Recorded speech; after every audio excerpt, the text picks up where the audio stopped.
The way things are presented leads me on to my next question, which is whether you've seen the film 6 Days about the Iranian embassy situation. I wrote the review on it in the Daily Mail, and I tried to be as objective as I possibly could. So I tried to sit back away from it and take my personal feelings out of the review and see it as a film, an entertainment film that I was looking at. And I thought it was absolutely appalling. I thought it was disgraceful. I thought the portrayal of the characterization of the men that took part in the assault was appalling, that they were some kind of mean, glaring, hard guys that, dogs that couldn't be let out of a cage except on a special occasion, who all glared at each other and spoke with Scottish accents. And the idea, they even portrayed Mike Rose as something of a bonehead, and tried to give the idea that he was forced into, he demanded his orders in writing, but it was just standard procedure. The only accurate part of that film was the cuts they took from the BBC. There was nothing in it that was accurate or true. They give the impression that there was 8 guys in a team that took out 55 rooms and 6 floors in 7 minutes. Well, in fact, it was 48 of us, a whole squadron.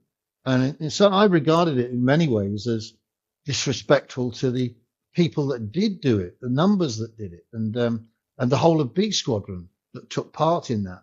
And I just thought it was a horrible misrepresentation of something that could have been done a hell of a lot better. And thank God that Louise Norman and Peter Taylor had done the documentary so many years before. Marks out of 10 for 6 Days, 0. That's me being kind. It's not far off the same on internet reviews in general, to be fair. So I think the general consensus is the same as yours, which is why I asked, because I think it's always... I've never spoken to somebody who's been essentially misrepresented in a bit of media to the degree that, I was aware had happened with 6 Days. Because it was designed, it took a loose concept and created it for entertainment purposes, which is a complete disconnect from the reality of the situation, which is lives at risk, high stakes decision making, novel situations, first time SAS used on the mainland for things like that, and to use it for entertainment and misrepresent it, I can imagine from your perspective, as you said, is construed as disrespectful in many ways to what was a very high stakes, high pressure situation that thankfully you all executed well, but lives were lost. And I can imagine it's something that you look back on with real pride and fulfillment. So to have that shown to you in a different light must have been very challenging initially. Yeah, I think, I do a lot of lectures, talks and corporate events. And this is obviously very often a key part of the presentation. And occasionally, more with younger people than older people, someone will say, what's it like to kill somebody?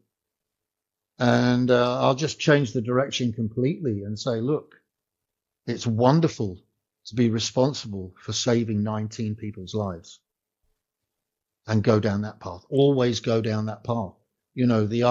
The interest of, but there is one point that came out in SAS Embassy Siege when Louise asked me, Tom and John, how it made us feel. And I said it was the easiest thing I ever did. One of the easiest things I ever did. It was justified. It was right. It wasn't a problem. And it was only years later, looking back over that I realized that we, the SAS soldiers that were trained from the time we joined the army to the time we did that mission, kill people, we were the only people that weren't actually traumatized by it. Everybody else involved, the hostages, the hostage negotiators, the BBC reporters, everybody else, the policeman, Trevor Locke, everybody else had some serious downsides afterwards, even especially the hostages. But we just went back and got back to work, and it was like, yeah, well, so what's the big deal? So a lot of it was down to training and having the right people for the job.